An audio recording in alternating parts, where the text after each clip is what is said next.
Ashwavega news ಜೊತೆ ಮಾತನಾಡೋದಕ್ಕೆ ಶಾಸಕಿಯಾದಂಥ ನಯನಾ ಮೋಟಮ್ಮ ಅವರಿದ್ದಾರೆ. ಅವರೊಟ್ಟಿಗೆ ಮಾತನಾಡಿಸ್ತಾ ಹೋಗೋಣ. ಮೇಡಮ್, ಮೊನ್ನೆಯಿಂದ ಕೂಡ ಅಷ್ಟೇ ಮೂಡಿಗೆರೆ ಕ್ಷೇತ್ರದ ವಿಚಾರಕ್ಕೆ ಸಂಬಂಧಪಟ್ಟಂತೆ ಒಂದಿಷ್ಟು ಗೊಂದಲಗಳು ಕೇಳಿ ಬರ್ತಾ ಇದೆ. ಪ್ರಮುಖವಾಗಿ ಯಾಕೆ ಈ ರೀತಿಯ ಗೊಂದಲಗಳು ಸೃಷ್ಟಿ ಆಗ್ತಾ ಇದೆ? ನೀವು ಮೊದಲನೇ ಬಾರಿ ಈ ಬಾರಿ ಶಾಸಕಿಯಾಗಿದ್ದೀರಾ. ಇಂಥ ಸಂದರ್ಭದಲ್ಲಿ ನಿಮಗಾಗೋದು, ನಿಮಗೂ ಕೂಡ ಸಾಕಷ್ಟು ಡ್ಯಾಮೇಜ್ ಆಗುತ್ತೆ. ಯಾಕೆ ಈ ಗೊಂದಲಕ್ಕೆ ಎಡೆ ಮಾಡಿಕೊಡ್ತಾ ಇದ್ದೀರಾ ಅಂತ? ನಾನು ಮಾಡಿಕೊಡ್ತಾ ಇಲ್ಲ, ನಾನು ಇದಕ್ಕೆ ಅವಕಾಶನೇ ಮಾಡಿಕೊಡ್ತಾ ಇಲ್ಲ. ಗೊಂದಲ ನಾನಂತೂ ಸೃಷ್ಟಿ ಮಾಡ್ತಾ ಇಲ್ಲ. ಅಲ್ಲಿ ನನ್ನ ವಿರೋಧಿ ಗ್ರೂಪ್ ಅಂತ ಒಂದಿದೆ, ಒಂದು 25-30 ಜನ. ಅವರು ಈಗಲ್ಲ, ನನ್ನ ಟಿಕೆಟ್ ಸಂದರ್ಭದಿಂದನೂ ನನಗೆ ಡಿಸ್ಟರ್ಬ್ ಮಾಡ್ಕೊಂಡು ಬರ್ತಿರೋರೆ. ಅದೇ ಸೇಮ್ ಗ್ರೂಪು ಇವತ್ತು ಇಲ್ಲಿವರೆಗೂ ಅದನ್ನು ನಡೆಸ್ಕೊಂಡು ಬರ್ತಾ ಇದ್ದಾರೆ. ಅವ್ರಿಗನ್ಸುತ್ತೆ ನಾನು ಏನು ಅಧಿಕಾರ ನಡೆಸ್ತಾ ಇದ್ದೀನಿ, ಅವರನ್ನು ನನ್ನ ಪಕ್ಕದಲ್ಲಿ ಇಟ್ಕೊಂಡು ಅಧಿಕಾರನ ನಾನು ನಡೆಸಬೇಕು ಅಂತ. ನಾನು ಪಕ್ಷ ಏನು ಹುದ್ದೆ ಕೊಟ್ಟಿದೆ, ಬ್ಲಾಕ್ ಅಧ್ಯಕ್ಷರು, ಹೋಬಳಿ ಅಧ್ಯಕ್ಷರು, ಮುಂಚೂಣಿ ಘಟಕದ ಅಧ್ಯಕ್ಷರು, ಬೂತ್ ಅಧ್ಯಕ್ಷರು, ಅವರ ಸಲಹೆ ಸಹಕಾರದಿಂದ ನನ್ನ ಅಧಿಕಾರನ ನಡೆಸ್ತಾ ಇದ್ದೀನಿ. ಹಳೆ ಏನೇನು ಪದ್ಧತಿಗಳಿತ್ತು ಅದನ್ನೆಲ್ಲ ಬಿಟ್ಟು ಹಾಕಿದ್ದೀನಿ. ಯಾಕಂದರೆ ಈ ಗ್ರೂಪೆಲ್ಲ ಒಂದು ಟೈಮಲ್ಲಿ ನಮ್ಮ ತಾಯಿ ಜೊತೆ ಕೆಲಸ ಮಾಡಿದವರು. ಅದು ಬರೀ ಒಂದೇ ಬ್ಲಾಕಿಗೆ ಸೀಮಿತ ಆಗಿತ್ತು. ನನ್ನಲ್ಲಿ 3 ತಾಲೂಕು ಬರುತ್ತೆ, ಅಥವಾ ನಾವು ನಮ್ಮ ಪಕ್ಷದ ಸಂಘಟನೆಯಲ್ಲಿ ನಾವು 3 ಬ್ಲಾಕ್ ಅಂತ ಹೇಳ್ತೀವಿ.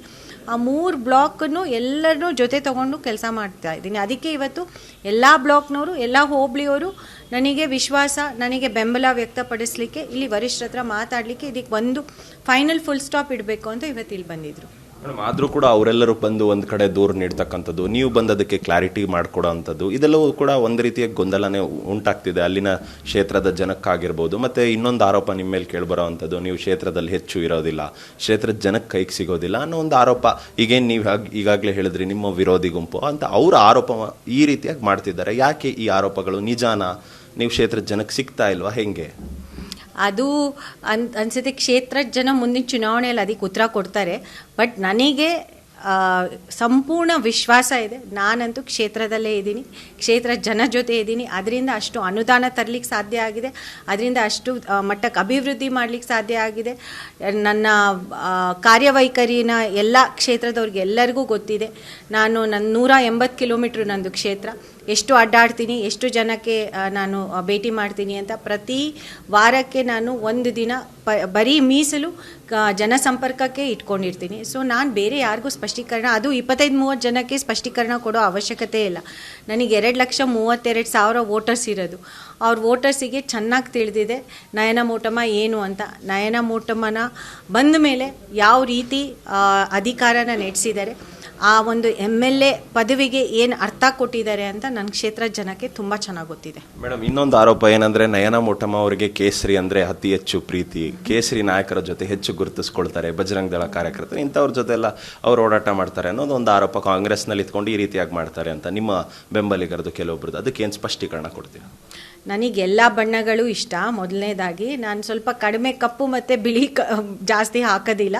ಬಟ್ ಕೇಸರಿ ಅಂತ ಬಂದಾಗ ಏನು ನಮ್ಮ ಸಂಪ್ರದಾಯದಲ್ಲಿ ನಾವೇನು ಕುಂಕುಮ ಹಚ್ತೀವಿ, ಕುಂಕುಮ ಈಗ ನಾನು ಇವತ್ತು ದಾರ ಕಟ್ಕೊಂಡಿದ್ದೀನಿ, ಕೆಂಪು ದಾರನೂ ಕಟ್ಟಿದ್ದೀನಿ, ಕೇಸರಿ ದಾರನೂ ಇಟ್ಟಿದ್ದೀನಿ. ಈಗ ಆಂಜನೇಯಂದು ಇದು ನಮಗೇನು ವಿಭೂತಿ ಅಥವಾ ಇದು ಹೇಳ್ತಾರಲ್ಲ ಹಣೆಗಿಡೋದು, ಅದು ಯಾವತ್ತೂ ಕೇಸರಿನೇ. ಅಂದರೆ ಈಗ ಹಿಂದೂ ಸಂಪ್ರದಾಯದಲ್ಲಿ ಏನಿದೆ, ಏನು ಕೊಡ್ತಾರೆ ಅದನ್ನು ನಾನು ಖಂಡಿತ ನಾನು ಹಚ್ಕೊಳ್ತೀನಿ, ಮಾಡ್ತೀನಿ. ಯಾಕಂದರೆ ನನಗೆ ದೇವರಲ್ಲಿ ಅತಿ ಆದ ಒಂದು ನಂಬಿಕೆ ಇದೆ. ನಾನು ಯಾವತ್ತೂ ದೇವರ ಅನುಗ್ರಹ, ಗುರುಗಳ ಅನುಗ್ರಹ, ಆಶೀರ್ವಾದ ನನಗೆ ಮಾಡಿರೋ ರಾಜಕೀಯ ನನ್ನ ಗುರುಗಳ ಆಶೀರ್ವಾದದಿಂದ ಇವತ್ತು ನಿಂತಿದ್ದೀನಿ. ಅದಲ್ಲದೆ ಜನರ ಬೆಂಬಲದಿಂದ ನಾನು ಇವತ್ತು ನಿಂತಿದ್ದೀನಿ. ಸೊ ಇದೆಲ್ಲ ಇಟ್ಕೊಂಡು ನಾನು ಮುಂದೆ ಬಂದಾಗ ಯಾವತ್ತೂ ನಾನು ಅದರಿಂದ ಅಂಜಿಲ್ಲ. ನನಗೆ ಯಾಕೆ ಅಂಜಿಕೆ? ನಾನು ಹಿಂದೂ ಅಂತ ಹೇಳ್ಕೊಳ್ಳಿಕ್ಕೆ ಅಥವಾ ದಲಿತೆ ಅಂತ ಹೇಳ್ಕೊಳ್ಳಿಕ್ಕೆ ನನಗೆ ಯಾವ ಅಂಜಿಕೆನೂ ಇಲ್ಲ. ಬೇರೆಯವರಿಗೆ ಇರಬಹುದು, ಆದರೆ ನನಗಿಲ್ಲ. ಸೊ ಇದು ಕೇಸರಿ ಅವರಿಗೆ ಅಂತಲ್ಲ.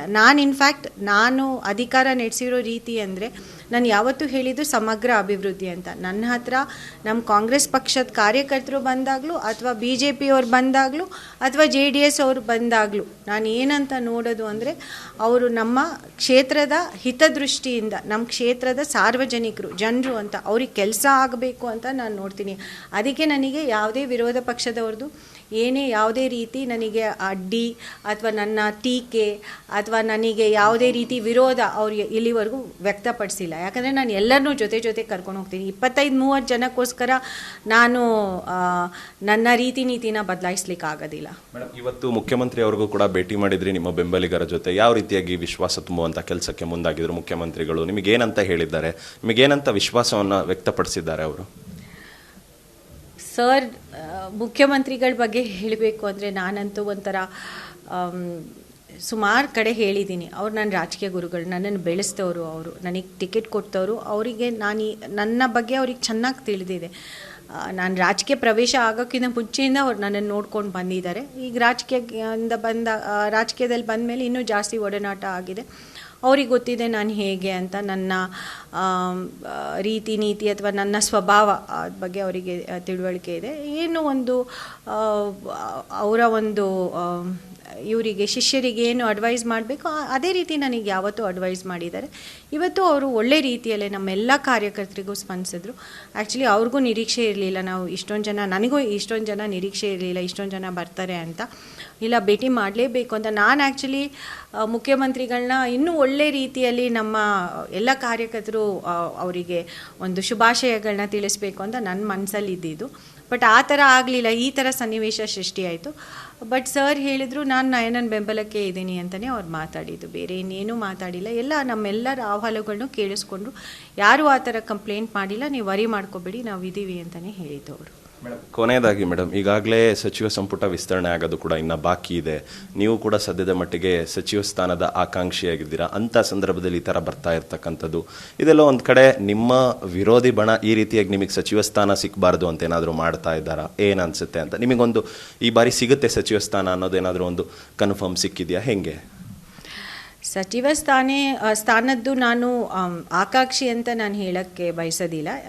ಒಂದು ವೇಳೆ ವರಿಷ್ಠರಿಗೆ ಅನಿಸಿದ್ರೆ ಹೊಸ ಮುಖಕ್ಕೆ ಮತ್ತು ಇನ್ನೊಂದು ಮಹಿಳೆ ಅಂತ ಒಂದು ಕೊಡಬೇಕು ಅವಕಾಶ ಅಂತಂದರೆ ಖಂಡಿತ ಅದನ್ನು ಕೊಟ್ಟರೆ ನಾನು ಆ ಜವಾಬ್ದಾರಿನ ಚೆನ್ನಾಗಿ ನಿಭಾಯಿಸ್ತೀನಿ ಅಂತ ನನಗೆ ನಂಬಿಕೆ ಇದೆ. ಎರಡನೇದು, ನಮ್ಮ ಜಿಲ್ಲೆಗೆ ಪ್ರಾತಿನಿಧ್ಯ ಸಿಕ್ಕಿಲ್ಲ, ಬಟ್ ನನಗಿಂತ ಸೀನಿಯರ್ಸು ಇದ್ದಾರೆ. ಆಮೇಲೆ ಏನೇನು ಲೆಕ್ಕಾಚಾರ ಆಗುತ್ತೆ ಅಂತ ನಾನು ಹೇಳಕ್ಕೆ ಬರೋದಿಲ್ಲ. ವರಿಷ್ಠರು ಇದಕ್ಕೆ ಡಿಸಿಷನ್ ತೊಗೊಳ್ಳಿ ಅಂತ. ಸೊ ನನ್ನಿಂದ ಯಾವುದೇ ಒತ್ತಡ ಇಲ್ಲ. ನಮ್ಮ ಕಾರ್ಯಕರ್ತರು ಆ ಕಾರಣಕ್ಕೋಸ್ಕರ ಬಂದಿಲ್ಲ, ನಾವು ಪಕ್ಷ ಸಂಘಟನೆಗೋಸ್ಕರನೇ ಬಂದಿದ್ದು. ಅವ್ರು ಖಂಡಿತ ವರಿಷ್ಠರೆಲ್ಲ ಡಿಸೈಡ್ ಮಾಡಿದರೆ ನಮಗೊಂದು ಅವಕಾಶ ಕೊಡಬೇಕಾದ್ರೆ ನನಗೆ ಖುಷಿ ಇರುತ್ತೆ. ನಾನು ಖಂಡಿತ ಅದನ್ನು ನಿಭಾಯಿಸಿ ನಾನು ತೋರಿಸ್ತೀನಿ ಅಂತ. ಈ ಸಂದರ್ಭದಲ್ಲಿ ಬಂದಿರೋದು ಖಂಡಿತ ಬೇಜಾರು. ಯಾಕಂದರೆ ನಮ್ಮ ಕ್ಷೇತ್ರಕ್ಕೆ ನೀವೇ ಒಂದು ರೀತಿ ಒಂದು ಹಿನ್ನಡೆ ತಂದಂಗೆ ಆಯಿತು, ಆಯಿತಾ? ಅವಕಾಶ ನನಗೆ ಗೊತ್ತಿಲ್ಲ, ಇದನ್ನೆಲ್ಲ ಮೀರಿ ಏನು ಮಾಡ್ತಾರೆ, ಯಾವ ರೀತಿ ಪರಿಗಣಿಸ್ತಾರೆ ಅಂತ ನನಗೆ ಗೊತ್ತಿಲ್ಲ. ಹೌದು, ನನಗೂ ಹೀಗೆ ಸುದ್ದಿ ಬಂತು, ಯಾರೋ ಇನ್ನೊಬ್ಬರು ಆಕಾಂಕ್ಷಿ ಅವರಿಗೆ ವಿರೋಧಿಗಳಿಗೆ ಭೋಜನಕೂಟ ಮಾಡಿಸಿದ್ರು ಅಂತ. ಇದನ್ನೆಲ್ಲ ಕೇಳಿದಾಗ ಈ ಮಟ್ಟಕ್ಕೆ ರಾಜಕೀಯ ಮಾಡೋ ಅವಶ್ಯಕತೆ ಇದೆಯಾ? ನಿಮ್ಮ ಓನ್ ಕ್ಷೇತ್ರದವರಿಗೆ ನೀವು ಹಾನಿ ತರುವಂಥದ್ದು ಮಾಡೋ ಒಂದು ಹೆಜ್ಜೆ ಅವರು ಇಡಬೇಕಾಗಿತ್ತ ಅಂತ ಅಷ್ಟೇ ಅನಿಸುತ್ತೆ. ಬಟ್ ಇದು ಎಲ್ಲ ರಾಜಕೀಯದಲ್ಲಿ ಸರ್ವೇ ಸಾಮಾನ್ಯ. ನಾವು ಇದನ್ನೆಲ್ಲ ಮೀರಿ ಮೆಟ್ಟಿ ರಾಜಕೀಯ ಮಾಡೋದನ್ನ ನಾವು ಕಲಿಬೇಕು ಅಥವಾ ತಿಳ್ಕೊಬೇಕು ಅಂತ ನಾನು ಅಂದ್ಕೊಳ್ತೀನಿ. ಎಸ್, ಇದಾಗಿತ್ತು ಶಾಸಕಿಯಾದಂಥ ನಯನಾ ಮೋಟಮ್ಮ ಅವರ ಮಾತುಗಳು. ಕ್ಯಾಮ್ರಾಮನ್ ಗಂಗಾಧರ್ ಜೊತೆ ಓಂ ವಿವೇಕ್, ಆದಿತ್ಯ ಕಾರ್ಲಿಕರ್, ಅಶ್ವವೇಗ ನ್ಯೂಸ್, ಬೆಂಗಳೂರು.